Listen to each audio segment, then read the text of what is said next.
Ukraine और रूस की जंग के बीच भारत पर अचानक पूरे यूरोप और अमेरिका की नजरें टिक गईं। दुनिया की कई बड़ी ताकतें उम्मीद कर रही हैं कि यूक्रेन की जंग को भारत खत्म करवा सकता है। यानी भारत कुछ ऐसा करवा सकता है जो करवाने में दुनिया की बड़ी शक्तियां भी नाकाम रही हैं। जो लड़ाई अमेरिका और यूरोप के काबू से बाहर हो चुकी है उसे भारत सीज फायर तक पहुंचा सकता है।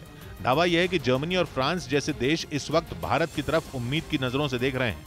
अमेरिका की नजर भी इस वक्त भारत पर है, क्योंकि अगर यूक्रेन में जंग रुकवाने में भारत कामयाब हो गया तो सिर्फ यूक्रेन में खून खराबा ही कम नहीं होगा, बल्कि अमेरिका से लेकर यूरोप तक मची आर्थिक तबाही भी थमने के आसार बनेंगे। दुनिया की बड़ी शक्तियों की नजर भारत पर इसलिए है क्योंकि भारत के एनएसए अजीत डोभाल इस वक्त मॉस्को में है। रूस के एनएसए से उनकी एक दौर की बातचीत हो चुकी है। दोनों के बीच हुई बातचीत कई मायनों में अहम है। भारत और रूस के आपसी मुद्दों पर तो दोनों बात कर ही रहे हैं, दुनिया के बाकी मसलों पर भी दोनों के बीच चर्चा हुई है। और दोनों के बीच हुई बातचीत अहम इसलिए है क्योंकि फरवरी में यूक्रेन में जंग शुरू होने के बाद से ये इस तरह की पहली मुलाकात है। रूस की सरकार की तरफ से आए बयानों के मुताबिक दोनों अधिकारियों के बीच हुई बातचीत सकारात्मक रही, जिसमें रूस और भारत के आपसी मुद्दों के अलावा दुनिया में बन रहे मौजूदा हालात पर भी बातचीत हुई।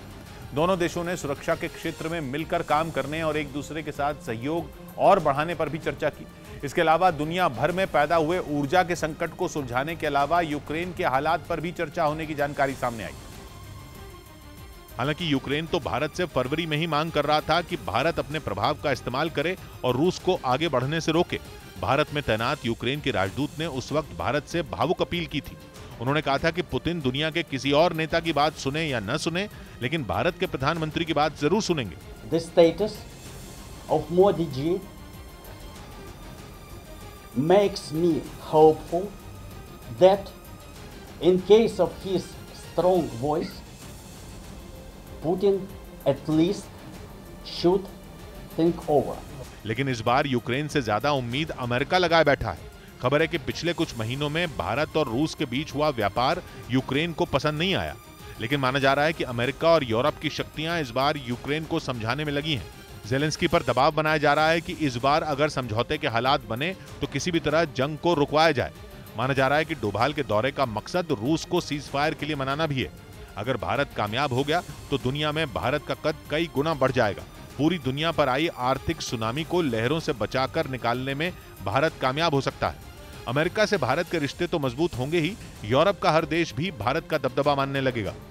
हालांकि यूक्रेन जंग को रुकवाना ही एनएसए अजीत डोभाल के दौरे का मकसद नहीं है, बल्कि माना जा रहा है कि भारत और रूस के रिश्तों के लिहाज से भी यह मुलाकात बेहद अहम है, क्योंकि भारत और रूस के रिश्ते यूक्रेन में छिड़ी जंग से पहले भी मजबूत थे और उसके बाद भी मजबूत हैं। भारत ने कभी भी यूक्रेन में छिड़ी जंग का समर्थन नहीं किया, बल्कि प्रधानमंत्री नरेंद्र मोदी ने अंतर्राष्ट्रीय मंचों पर भी साफ कहा कि जंग से किसी का भला नहीं होगा। भारत ने जंग का विरोध भी किया और रूस के साथ दोस्ती भी निभाई। रूस से सस्ता कच्चा तेल भी खरीदा और रूस के साथ चल रही S-400 की डील को भी आगे बढ़ाया। माना जा रहा है कि भारत और रूस के बीच रक्षा के क्षेत्र में कुछ अहम समझौते हो सकते हैं। ऊपर से पाकिस्तान और श्रीलंका की आर्थिक बदहाली के बाद भारत की अहमियत दक्षिण एशिया में पहले से ज्यादा बढ़ गई। माना जा रहा है कि रूस और भारत के बीच सहयोग से जुड़े कुछ बड़े ऐलान जल्द ही हो सकते हैं।